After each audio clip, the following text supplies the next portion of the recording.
नहमदुहु व नुसल्ली अला रसूलिहिल करीम अम्मा बाद।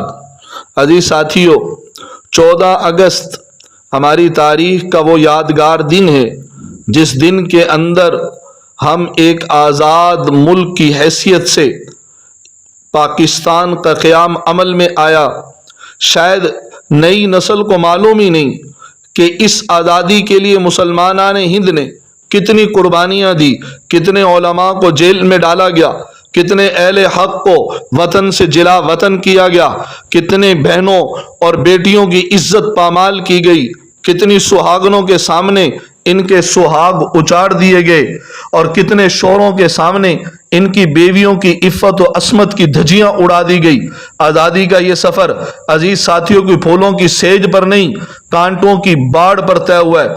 आज़ादी के हसूल के लिए हमारे बुजुर्गों को खून और आग के दरिया से गुजरना पड़ा है, मगर सच्ची बात तो यह है कि हमने आज़ादी की इस नेमत की कदर नहीं की।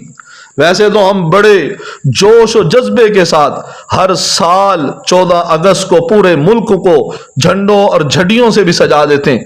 सरकारी इमारतों पर सरकारी पैसे से चरागा भी किया जाता है, जलसे जुलूस भी निकाल जाते हैं, अमल से खाली तकरीरें भी होती हैं, लीडरान इकराम अपने बयानात भी जारी करते हैं। मगर जब हम आज़ादी के इन 78 सालों पर संजीदगी से नज़र डालते हैं तो हम अपनी कामयाबियों की खुशी कम और नाकामियों का गम ज्यादा महसूस करते हैं। हमारे बुजुर्गों ने तहरीक पाकिस्तान के वक़्त अपने रब और अपनी कौम से ये वादा किया था, जो वादे आज हम उनको भुला चुके हैं। हमने मिन हैसुल कौम अपने रब से ये वादा किया था कि इस पाक सरजमीन में इस्लामी कानून नाफिज करेंगे, या समाजी मसावत होगी, या माशी अदल होगा, या इस्लामी अखुवत होगी, या इंसानी हकूक का तहफ़्फ़ुज़ किया जाएगा। हमने नारा तो ये लगाया था कि पाकिस्तान का मतलब क्या, ला इलाहा इल्लल्लाह। हमने ऐलान किया था कि हम कभी भी कशकोल नहीं लेंगे, हम कशकोल तोड़ देंगे, अल्लाह के सिवा किसी के सामने हाथ नहीं फैलाएंगे। लेकिन अजीज साथियों, आज हम देख लें कि हमने जो आद किया था कि हम एक आज़ाद और खुद मुख्तार कौम की हैसियत से अपना मुल्क चलाएंगे, लेकिन जरा सीने पे हाथ रख कर बताएं कि इनमें से कौन सा वादा है जो हमने पूरा किया हो। हकीकत तो यह है कि हमने अपने रब से भी बेवफाई की और अपनी कौम से भी बेवफाई की। क्या यह हकीकत नहीं है कि 78 साल गुजरने के बावजूद पाकिस्तान ने इस्लाम का पाक कानून आज तक नाफिज नहीं हो सका? क्या यह हकीकत नहीं कि हमारे यहां माशी लूट खसूट का दौर दौरा है? क्या यह हकीकत नहीं कि रिश्वत के बगैर कोई जायज काम भी नहीं होता? क्या यह हकीकत नहीं कि हमारे थानों और हमारी अदालतों में कानून बिकता है?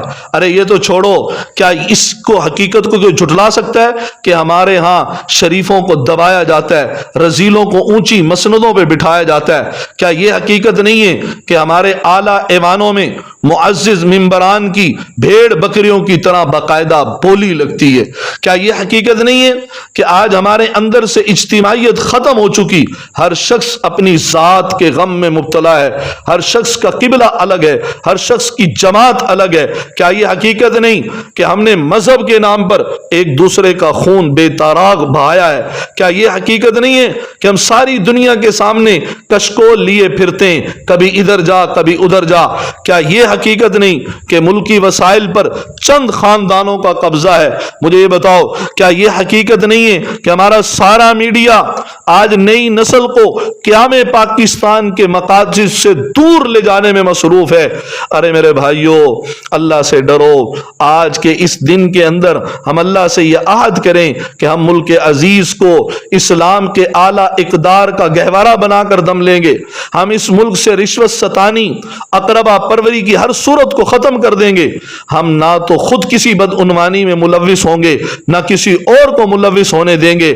हम इस मुल्क को लुटेरों, डाकों और दीन के दुश्मनों से पाक किए बगैर सुकून का सांस नहीं लेंगे। अजीज साथियों, अगर हमने ये कर दिया तो याद रख लें, फिर हम अपनी आज़ादी का हक अदा करेंगे। अगर हमने ये ना किया तो हम अपनी आज़ादी का हक अदा करने वाले नहीं। अल्लाह रब्बुल इज़्ज़त मुझे, आपको, हम सबको समझ और अमल की तौफीक नसीब फरमाए और आज़ादी को सही तरह से सही मानों के अंदर पूरा करने की तौफीक नसीब फरमाए। व आखिरु दावाना अनिल हम्दुलिल्लाहि रब्बिल आलमीन।